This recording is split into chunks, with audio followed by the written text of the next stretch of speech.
ইউনিয়নের একজন রোগন নাম কি? আব্দুর রাজ্জাক। বিদেশে থাকা স্বামীর অনুপস্থিতিতে স্থানীয় এক লোকের সঙ্গে 2 বছর ধরে পরকীয়ার সম্পর্কে জড়িয়ে পড়ায় চুয়াডাঙ্গায় একটি ইউনিয়নে তোলপাড় সৃষ্টি হয়েছে। গতরাতে পরকীয়া প্রেমিককে হাতে নাতে ধরে ফেলে গ্রামবাসী। জানা যায় ওই গৃহবধূর স্বামী মোহাম্মদ ইদ্রিস আলী গত 3 বছর ধরে বিদেশে কর্মরত। 2 সন্তানের জননী ওই গৃহবধূ স্বামীর অনুপস্থিতিতে মোবাইল ফোনে কথা বলতে বলতে স্থানীয় এক লোকের সঙ্গে পরিচয়ে পরকীয়ায় জড়িয়ে পড়ে। প্রায় 2 বছর ধরে তাদের সম্পর্ক চলছিল এবং প্রেমিক ওই বাড়িতে নিয়মিত যাতায়াত করত।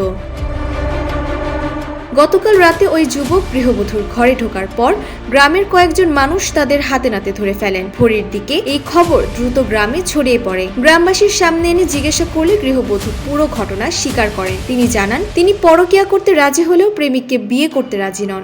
দৃঢ় বন্ধনের আস্থায় শক্তিশালী স্টিলের আরেকটি নাম জেডএসআরএম, এবং তিনি তার প্রথম স্বামীর ঘরই করতে চান।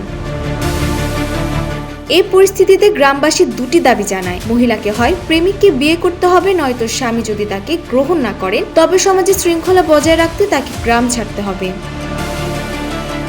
এদিকে এই ঘটনাকে ঘিরে রাজনৈতিক বিভ্রান্তির তৈরির অভিযোগ উঠেছে। স্থানীয় সাবেক ইউপি সদস্য ফরিদুল ইসলাম ফরিদ বলেন, যে যুবকের সঙ্গে পরকীয়ার ঘটনা ঘটেছে তিনি একজন জামায়াত নেতা। তিনি স্থানীয় জামায়াত নেতা ও তালুক জামে মসজিদের ইমাম আব্দুর রাজ্জাকের ছেলে। রাজ্জাক জামায়াতের রোকন, কিন্তু যুবকটি ধরা পড়ার পর নিজেকে বিএনপি বা ওলামা দলের সভাপতি দাবি করে বিভ্রান্তির চেষ্টা করেছেন। ফরিদুল ইসলাম আরো বলেন, ছেলেটিকে কখনো বিএনপির কোনো মিটিং মিছিলে দেখা যায়নি। এটিকে রাজনৈতিক বিভেদ তৈরির ষড়যন্ত্র হিসেবে মনে করেন তিনি। ডেস্ক রিপোর্ট, জয় জয় দিন।